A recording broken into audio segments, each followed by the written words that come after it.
Hey, hey, hello, echo. Echo, hey, hello. My name is Mike Brostoff. I was born the youngest of 4 kids. When I was very young, I received attention unconditionally. Even if I didn't want it, I got it. Consequently, I developed unrealistic expectations of the rest of the world. I was the kid in class who asked a million questions and who always wanted to share every cognition about the material. I always was jealous anytime someone received more attention than myself. If someone didn't give me the attention I expected, then I considered it a rejection. Finally, at the age of 30, I realized I would never get the attention from the rest of the world that I was looking for. So in order to satiate my appetite, I've decided to host my own show on Community Access, where for an hour or half hour, a couple times a month, I am the center of attention.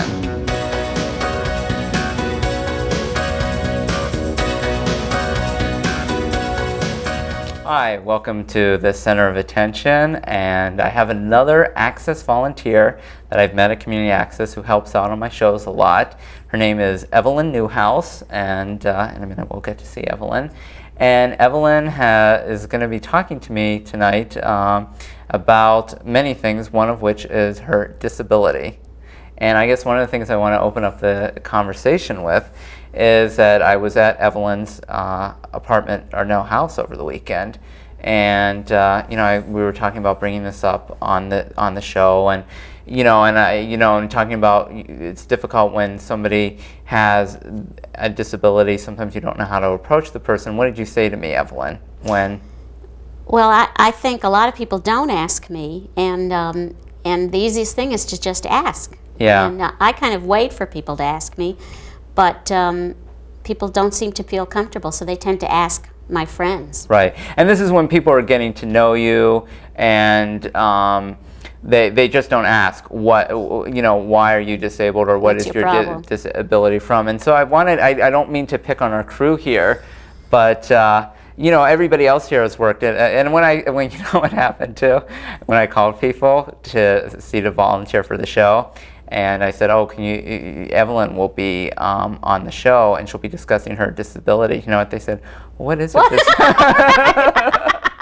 So I don't mean to put you guys in the spot here. Have you guys felt comfortable, or why haven't you asked Evelyn? Oh, that's really putting them on the spot. Okay, I won't put them on the spot. I guess I'll just speak for myself. But I thought a couple things. Number one is one of the things too is I guess it's something personal. It's not only just the sense that it's stigmatized, but it's a personal thing. Like, I don't walk up to someone and go, "By the way, what's your religion?" you know what I mean? It's like you don't ask right, that. you don't do that. Right, and so I guess it's something like that with a disability. Then again, if someone leaves the room, you don't usually go, "By the way, what's their religion?" Right. Either. What is her religion? Sometimes you might. Right. What I think one of the things I said that I think is funny is that I think people are afraid, to remind me that I have a disability, which is something it's not that easy to forget. So right. It's definitely not a problem. Like they would go, "Evelyn, why are you in a wheelchair?" "I'm in a wheelchair." Right. Oh no! How can you tell me that? How horrible. So after this build-up. So let me ask you, how do you think people should approach? How should people bring something like that up? Well, I have met people on occasion, and within a period of time of talking to them, they've asked me, "Do you mind if I ask what's the cause of your disability, or what your well, I guess you don't want to say it that way, but what's your disability?" So, and that I usually say I don't mind your asking. Right. So that it's straightforward. Right. And if people ask it right away, not within 5 minutes of meeting me, but it's reasonable, or whenever. But I think a direct question, and if you feel uncomfortable, say, "Do you mind my asking?" Right. But at the same time, in a way, I think this is the other thing I thought. I think that's almost a good taboo too, because I know when I have to go to a party, and I know everyone's going to be asking me what I do for work, and I have to explain it. I get very burned out, and I really dread it. And that if it was a very common thing, not only do you have to explain what you do at work, you have to start telling everybody the rundown of your disability. And I would hate to, I mean, I know when I've broken an arm, and you have to tell people why do you have a broken arm is bad enough, but to anytime you meet someone new, oh, by the way, why are you disabled? You know, I mean, how would you feel about? I guess that could get tiring, but it's hard to imagine that because it's so far in the other extreme that that it's hard to even imagine that would happen because nobody asks. Right, right. So I don't see that as a problem yet, but it could get tiring. So we're going to go to a video roll-in here real quick as soon as I get it queued up. And what this video roll-in is I spent some time with Evelyn this weekend at her apartment. There's a shot of her preparing tea for me, a little conversation between us, which originally I wasn't going to include, but I thought it would be good. And before we go to that roll-in, they're going to go to a quick shot of the chroma key too, and that's just going to show a moment. They're going to show a moment of just Evelyn at home reading the New York Times. But there's Evelyn reading the New York Times. This didn't. I guess that's exciting. It's a favorite pose of hers. So intently reading it. So, by the way, you should be talking to me. Don't be talking to the audience. I keep looking at you, and you're looking over there at the camera. Sorry. That's all right. Anyway, but this video rolling, and she was preparing coffee, and it's just showing her getting around in her apartment. She's very mobile, and then not coffee, tea. I'm sorry, you're looking confused. So, and then she gives me a tour of her apartment, which I'm starting to do on a regular basis on my shows. I bring on a guest, and somewhere there's going to be a tour. So when you guys are ready, just roll the video. Any kind of musicals. Yeah. Oh, I love musicals too. I wouldn't say any kind. I tend to be picky, but I love Stephen Sondheim. Yeah, he's my fave. Yeah. Do you want real tea or Celestial Seasons. I Definitely real tea. I hate fake tea. Fake tea doesn't even taste good to me. How's this, orange pico or plantation mint? Probably orange pico. The box is really dusty, but that's the okay. tea's okay.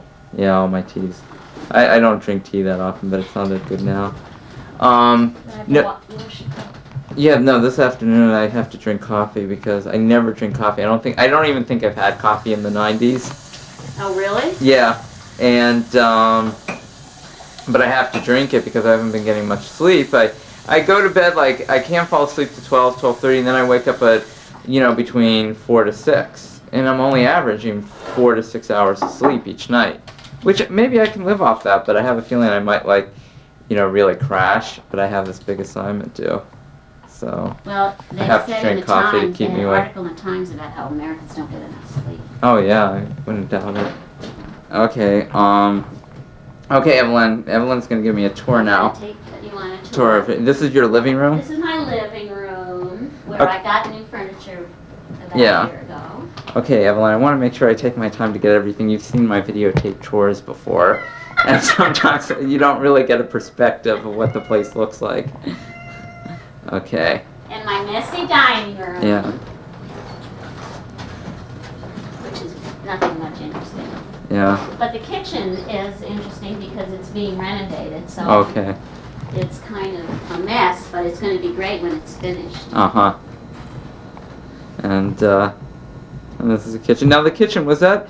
This is... I renovated this. Oh, you renovated... When I first moved in. I didn't do it myself. But right. But everything's lower. Right. But it seems like... where was the sink before? It was there, but see where those tiles are? Yeah. Well, the back of it came up that high instead of where it does, so that you can kind of see. So it would have been that much higher. Yeah. So the stove looks lower, and so does the microwave. Also, I put in. This is that's the oven. It's Oh, the oven. That was the reason for renovating this kitchen, so I can fit a microwave. So now there's going to be a counter. You can have a microwave. Well, 10 years after, whoops. Right. 10 years I like after the everyone only else gets. household in America that doesn't have a microwave. At least you have an answering machine. I know a couple people Now, who this still is don't the have that. highlight of my house. Okay. The bathroom. It was renovated like 3 years ago. Okay. Oh, it looks nice. Let me go in You there. can go in. I mean, normally I don't know if you make a big deal about bathrooms, but No, it's like if the you best want to make a room- big deal. It's the best room in the house. I like this glass thing. Yeah, isn't that nice? Uh-huh. Oh, you have a deep tub. That's nice. And it's a jacuzzi. Oh, it's a jacuzzi. I'd love to have. How much did that cost? A lot. Yeah, I figured. That's one thing I'd love to have is a jacuzzi. You really did. This is really done. Yeah, yeah. So. And if anyone, I can recommend a good carpenter too. Remember, this is community Oh, access. my bed isn't made. So, oh, that's even better. And then I have 3 bedrooms. Okay, 3. Yeah. Wow, where's the third one? It's behind that door with the door. mirror. You don't want to, that's the junk room. You don't want to see Okay. it. Yeah. So this is my bedroom. Oh, okay. Oh, are these pictures of your family? I'll get those later. Yeah. Okay. Yeah. Okay, so this is the junk room. And that's the guest room. Yeah. And here's okay, and that's a pull-up. Okay, welcome back. And Evelyn, what do you think about that tour I showed? Well, my house looks messy. I wanted to clean the kitchen after I saw that. That's how I like to capture that stuff, by the way. There was something that came up during the video rolling that I was going to tell you about or ask or clarify. I can't remember. One of the things Evelyn said is she goes, I don't remember you talking about sleep. And I was like, oh, thanks for paying attention. Anyway, now at this point, we're going to ask Evelyn, what is your disability? I'm going to ask it. And I saved this. We were getting together talking about what's going to be on the show. And she started talking about all the stuff. And I'm like, let's save it for the show because it was really good conversation. So what is your disability? Well, I have this disease that's called Gaucher disease, and it's not very well known. It's actually a Jewish genetic disease, and I'm missing an enzyme that metabolizes, I think, all blood cells, and it affects people real differently individually, and but it affects the blood and the liver and the spleen, and it also accumulates. The stuff that I'm not breaking down accumulates. That's kind of a simplified version of it, and it's accumulating in my bones. And as a result, my bones are very breakable, and they've been getting more and more breakable. So I started using a chair in my late 20s because I had fallen several times and broken my femur, which is the thigh bone. Yeah. And I had spent actually 3 different times in traction for 3 months. Oh, wow. In the hospital. And it was very disruptive of my life. And so I actually was forced to start using a chair because I had a broken leg and then I fell and broke my arm. So I had to start using a chair, but it forced me to do it. But I discovered that it was really a very freeing thing because I didn't have to worry about falling anymore. Yeah. And in a weird way, it made my life more normal. Yeah. Because I didn't have the problems of the fear of falling, especially in the winter. That was really terrible when I used to walk, the ice and stuff.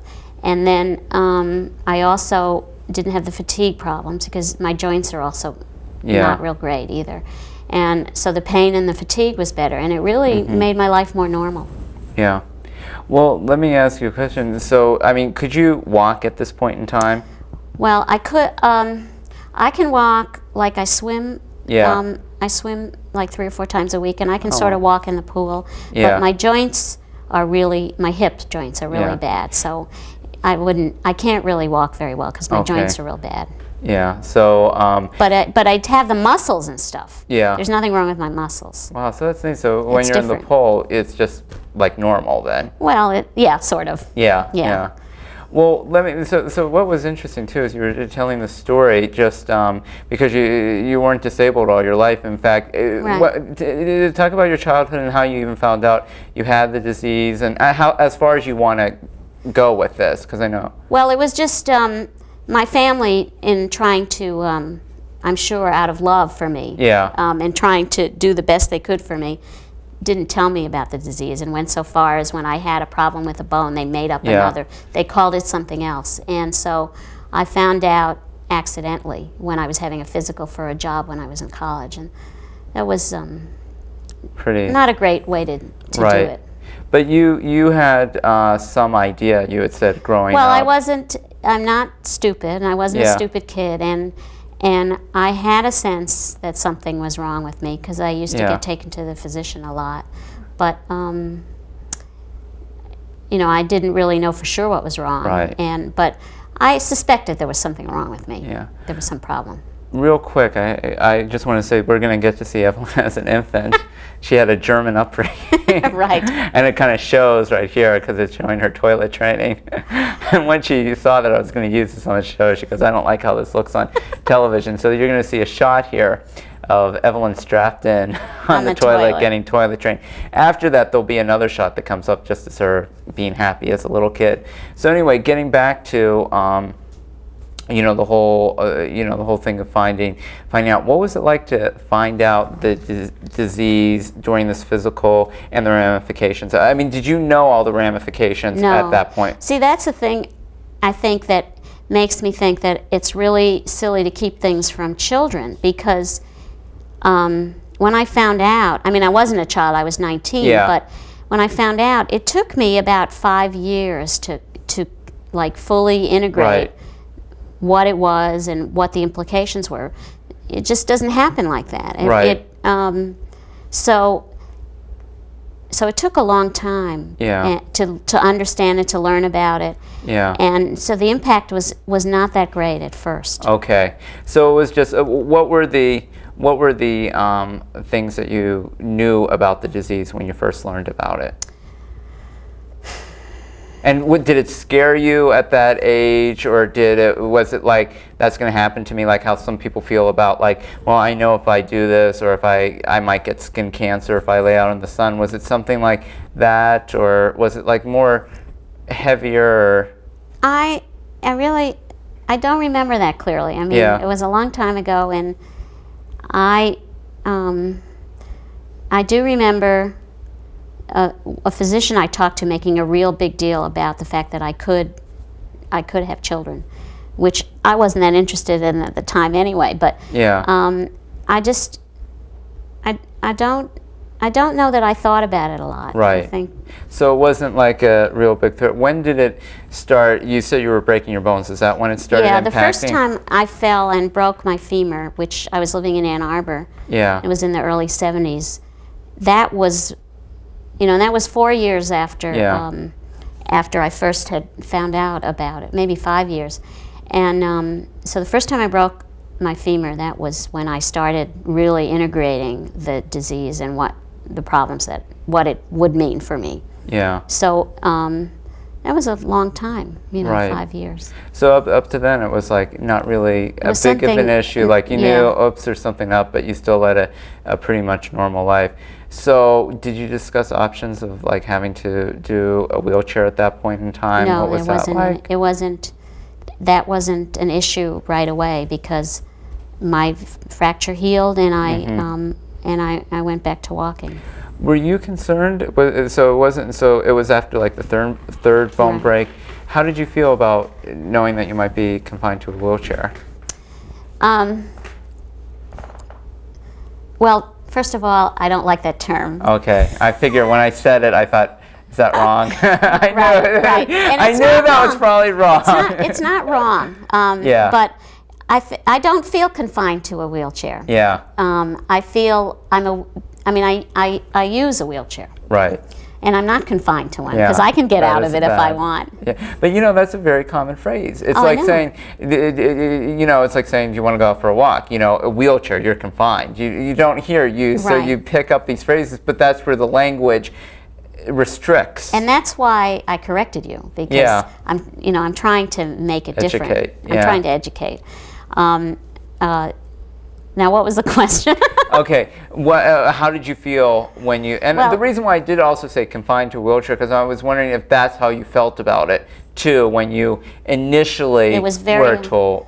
Well, it wasn't, I wasn't told. See, what happened Okay. was it was a decision that I made. Oh, okay. Okay. So that makes it a lot easier. I was on the third time of fracturing of a fracture, and I started using a chair, and I realized, and it was very hard. I'm not saying it wasn't hard, and the transition wasn't hard, because it was hard, and it still is. It's still frustrating. Mostly, how people, I don't know, superficially how people treat me, but and it was hard in the beginning, but it was also because I made the decision. I think it wasn't like I was forced into it. I think that makes a big difference. And it was very freeing. It was very freeing because, like I said, I didn't have the fear anymore. So I was, at the same time that it was hard, I was also recognizing the positive side of it. Yeah. So it's at the point where it's not like, okay, from now on a doctor comes to you, from now on, Evelyn, you're not ready to make that transition. You're like, I can't stand bone breaks.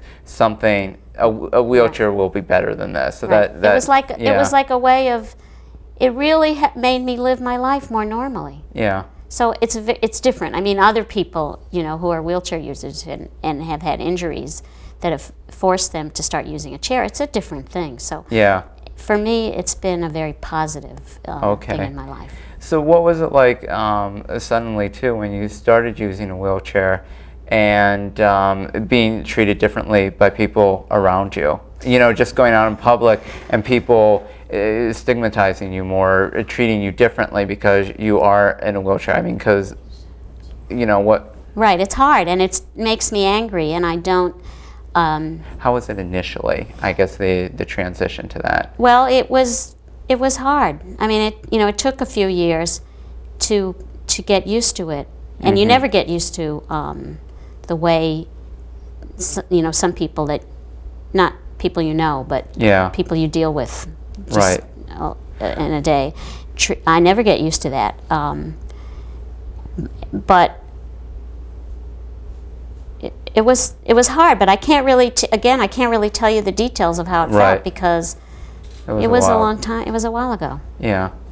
So what we're going to do is we're going to cut to our next video rolling at this point. Did you want to say anything, Ro? No. Okay. And this is just showing a little bit of Evelyn being mobile. And it's just, we were done talking, hanging out, so she kicks me out of her house and locks the door and gets into the car. And what was really neat... Oh, it's all right. We'll skip the chroma key. Anyway, what we were going out, and it just shows Evelyn getting in her car and driving. So as soon as you guys are ready, roll the next video.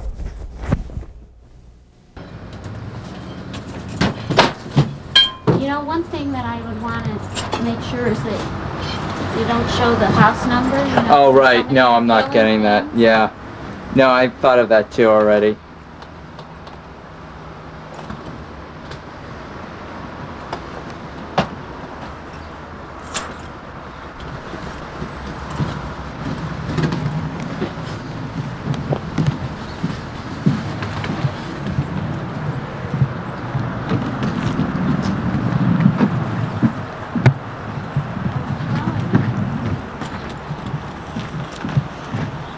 Now, what happens if, so you have to have someone regularly shovel, right?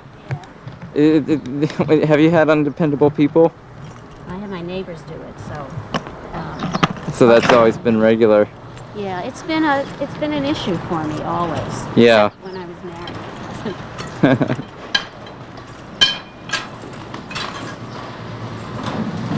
Oh, so you leave it open then at? Yeah. Can you get it in here okay? You have enough lights? Yeah, oh, this is great. Now, how much more expensive is it to get a car? Well, there's nothing different about the car. Yeah, but it's I mean... normal car. Okay. The carrier cost about $2,500. 25, wow. I don't think that's very much. Oh, really? It's a fraction of what the car costs. Uh-huh. Wait, let me... You have to get it from the side. Okay. That's true.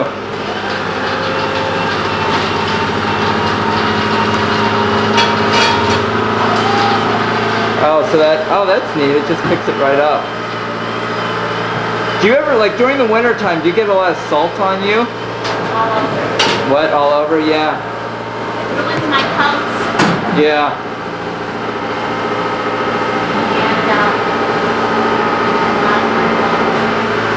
Yeah. Okay, let me get in. Okay, welcome back. And in a moment on the chroma key, whenever they get it up, we're going to see a picture of Evelyn. Evelyn was a flower child. Not really. She wasn't really a flower child, but we get to see a shot of her in the mid-60s. I guess you're like a teenager at this point with your sister. There it is up there with your little sister playing the guitar. Playing the guitar. Imitating the sound of music. No, we're imitating Bob Dylan. Or I'm imitating Bob Dylan.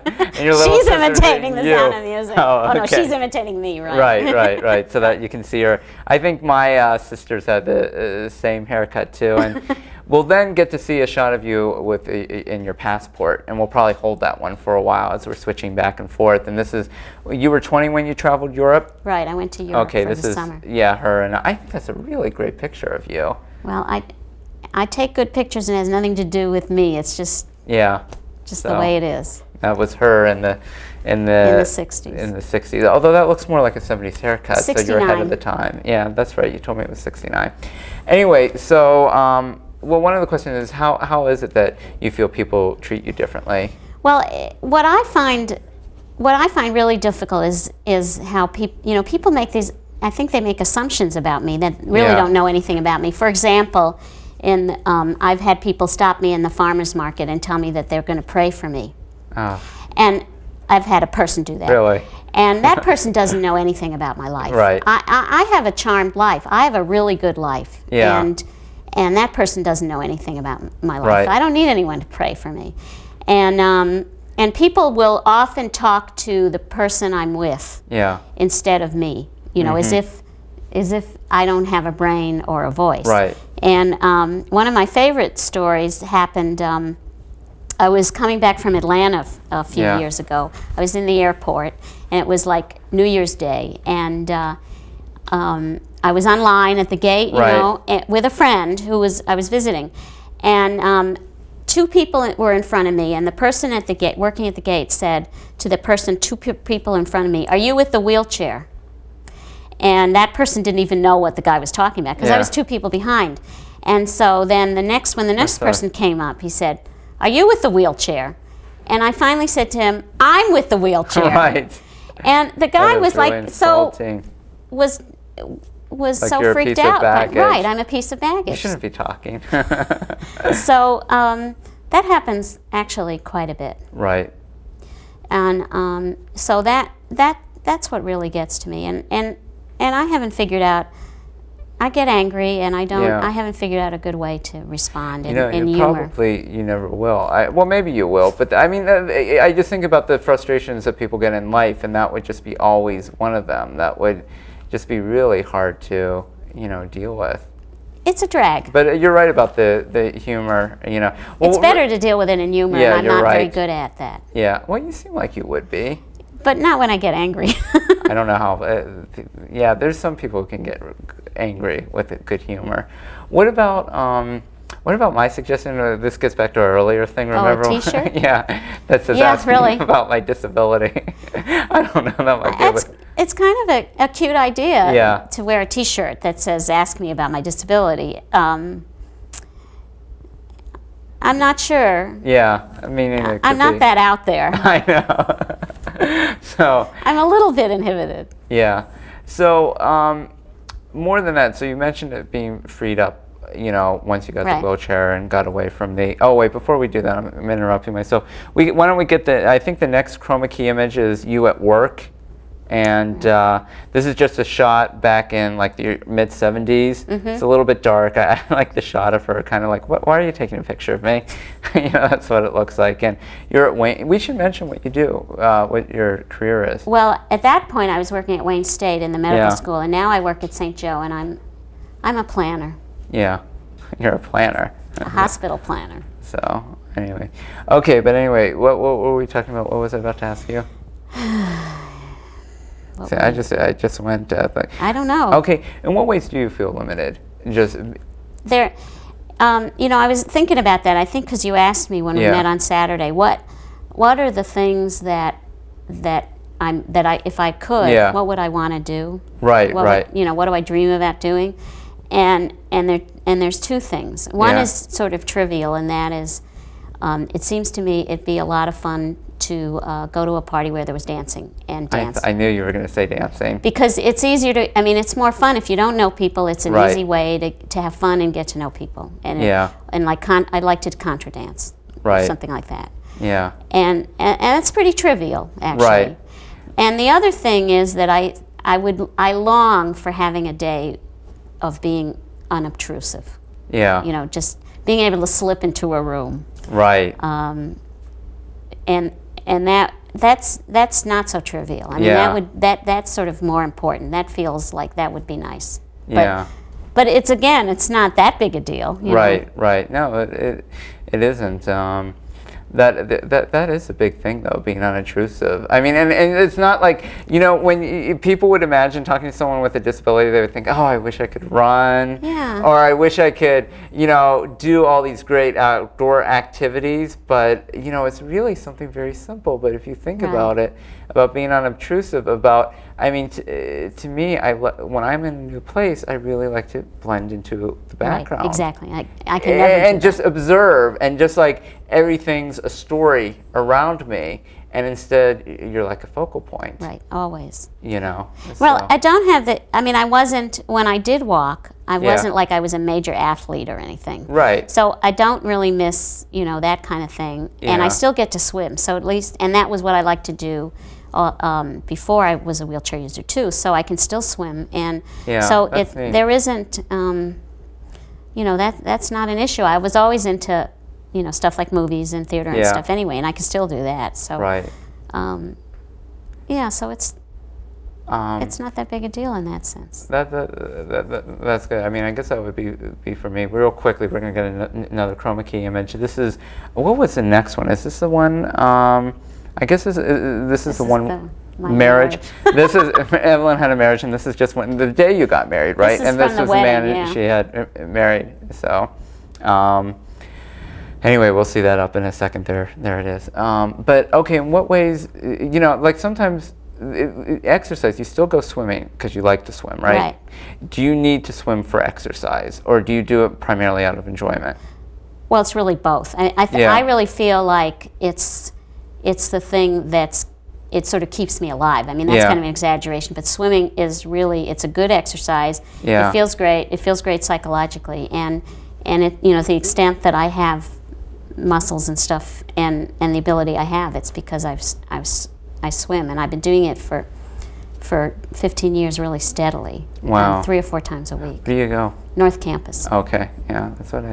And I feel really lucky that that this city has these facilities, North Campus, and actually I have a choice of pools that are Yeah. accessible and that are built with, you know, with showers I can use and everything. Yeah. And I feel really lucky. And that's another thing that, I mean, I didn't plan on being a wheelchair user when I moved to Ann Arbor. But Yeah. Ann Arbor, and a lot of the reason I'm still here is because Ann Arbor was a really good place to Yeah. be disabled. Michigan was really a progressive state. Uh-huh. And, you know, already had accessibility laws, I think in the 70s. Yeah. And then there was the dial-a-ride, and there's a big community of disabled people in this here. Yeah. And Ann Arbor was a really good place to be for that. Yeah. Plus, it's an easy community to get around, and parking Right. is easy. Well, we should mention that you were getting into your car that you can drive totally and regularly. Right. I have a regular car. It's just that I have this carrier on the top of For it. the wheelchair. Right. Yeah. Was that always that around for a while? Carriers on top of the car? Is that something more recent? I had, this is the second one I've had, Yeah. and the one I had first was I got in the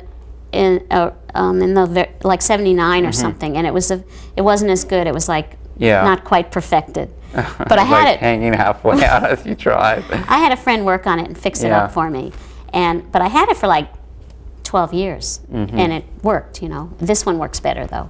But you don't see a lot of them because Well, they're expensive. well, I don't think that's the reason. I Yeah. think the market is not that great because you have to be able to get out of the chair and get in the car, Yeah.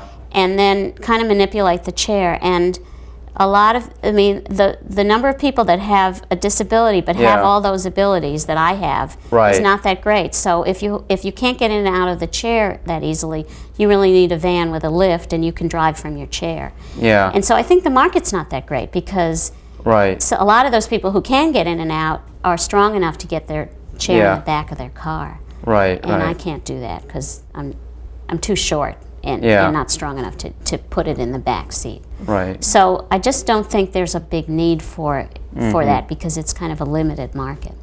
But there are, I know I've seen one other person in Ann Arbor with that carrier. Are there times, like sometimes I would think like sometimes it would be nice to be able to just be in a wheelchair or something. Do you ever feel like there are any type of benefits to it at all? Yes, there are. Okay. There are. Number one is parking. Of course, you don't need, you know to be a wheelchair user. You just need a handicap sticker. I mean, I get pretty good parking. Yeah, especially here. Right, and and I used and I, like I was telling Kathy before, in the some theaters in New York City, I don't know if it's still true, but they used to have, for every show they had 2 seats you could get for $7.50 when I started going to theater in New York. Like, so $7.50 a seat for 2 seats, like $15 to go to see Les Mis and shows in New York. So that was a benefit. That's a very small benefit. Well, wait, I don't understand. Why would you get? It sounds like a disadvantage. Like, it sounds like you have to buy 2 seats in order to. I guess I didn't follow. Well, the seats, they have special. They have, if they're not seats in the back, they're regular seats. But for some reason, the theater has done it so that they sell them for less money. Yeah, for a lot less money. For disabled. For a wheelchair user and the person with them. Yeah. Wow. A lot less money. When do you want to go to New York? I don't know if it's still true. It's been a while. $7 well, for and it was $15 the last time I did it. You know, it'd be like $40 now. Well, those seats are $70. Yeah, probably. that's why I'm saying it's $40 half price for seats like that. We should get the last chroma key image up, and that's with you when you were graduating from, and you went.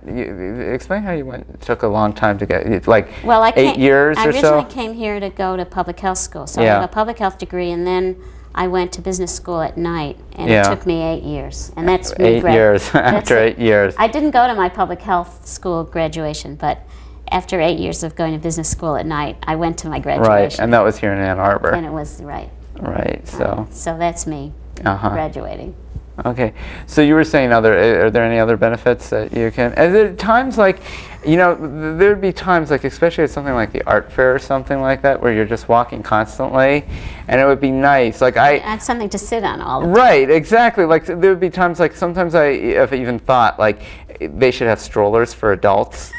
You know, and people think that's the most bizarre concept. Of course, strollers are only for kids, but you go out with a friend, and it's like, okay, I'm really tired of walking. You sit in the stroller. You know, okay, I'm really tired of walking. You sit in the stroller. So it's nice. You don't even have that issue. You can just be wheeled around, or wheel yourself around. Well, for things like that, actually, it is, you know, museums and things like the art fair, where you get tired. You'd get tired. It's good, although if it's outside and stuff and it's hilly, my arms get tired anyway. But not when you're looking at something. But I'm trying to think if there are other benefits. I used to get into Briarwood for $1, the movies. Oh, really? But they changed it. So let me see what else I have written down here. So at this point, I mean, because of the transition, it's been, you know, pretty free. Now, what about when you get to know people? It's no longer an issue, right? Once you get to know people and become friends with people. Well, I hope not. Sometimes I'm saying, what have you found? I guess you wouldn't really be friends with someone if it was an issue. I think that probably there are people that are uncomfortable with me. Yeah. I certainly don't know that for sure, because I wouldn't ask them. Right. You know, it's not something that comes up. But I think that there probably are people who avoid me or aren't uncomfortable with me. Yeah.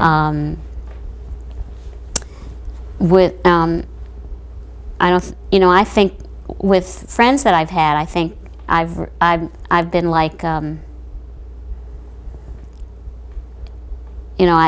been like an eye opener for friends. Right. I mean, the friends I have, are more comfortable with people who are wheelchair users, I would think. And my friends who have children, I assume that their kids will be more comfortable with it because they're used to me.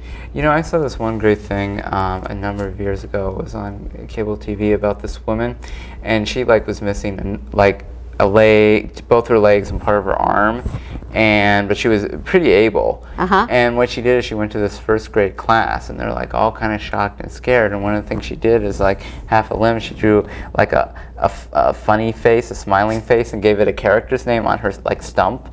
And I thought that was such a good way of integrating and not making it seem so weird and strange. Is by exposing to them and her dealing with it so directly so they could see it and see she's a very funny woman and doing something fun with what is considered to be, abnormal. And I thought that was just a great way to, expose. That was good. Well, I've thought a lot about, I've noticed especially in the locker room at the pool. Yeah. When people bring their kids in. Yeah. And I'm not sure why I notice it more there, but maybe because I'm paying attention, that the kids are staring at me a lot. Right. And I've been trying to think about what to do. A lot of times I'll say, it's all right if you ask me questions. Yeah. And so, that's what I try to do, but I don't always do that. Yeah, well, it depends on what mood. I can imagine. Yeah, sometimes I don't feel like putting that energy. Work and going.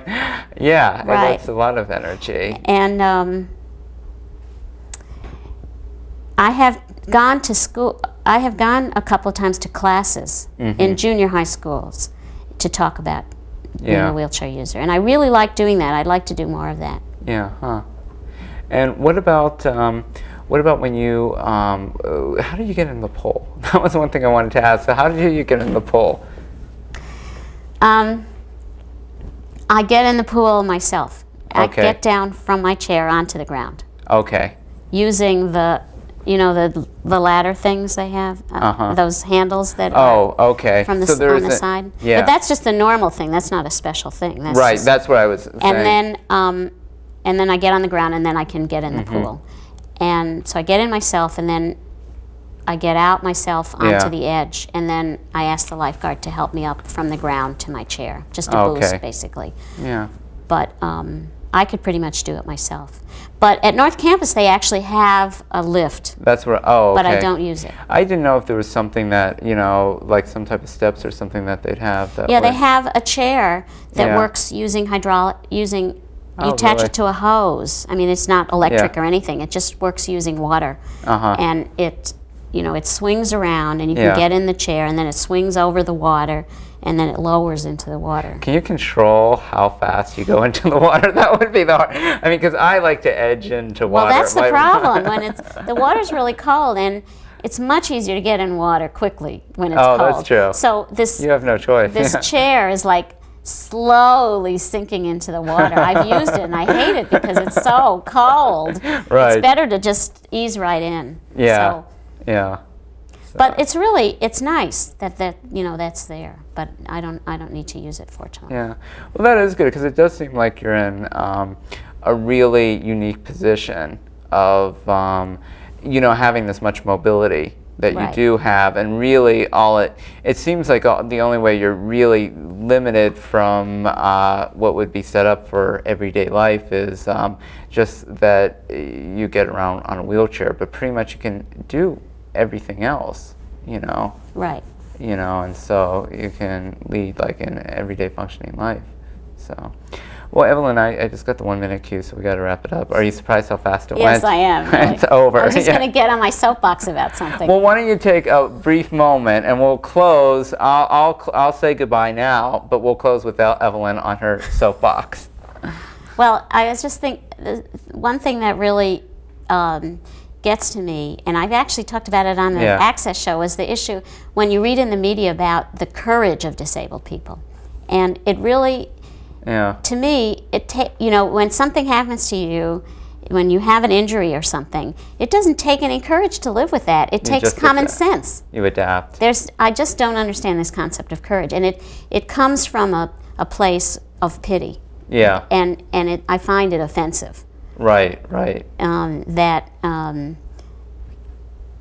We all have a coping ability, and you just do what you have. I mean, this is the only life we have, and you may as well just make the best of it. Oh, that makes sense. So you're adapting. It's just adapting. And there's no courage. It's just common sense. Well, too bad we're out of time, because that's the whole thing of I feel like getting into it, but that's the whole thing of again, stigmatizing that you're a special breed of people. Right. Disabled people need courage, where anyone can be disabled at any point in their life, and everybody and we would each need have to something. cope. It may not be as visible, but we each have something, some cross to bear that you're dealing with. And it's not courage. It's just you're dealing with it. Coping, adapting.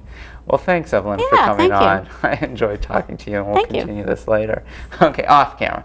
Anyway, thanks for watching, and with that, you can roll credits and roll the closing music. So.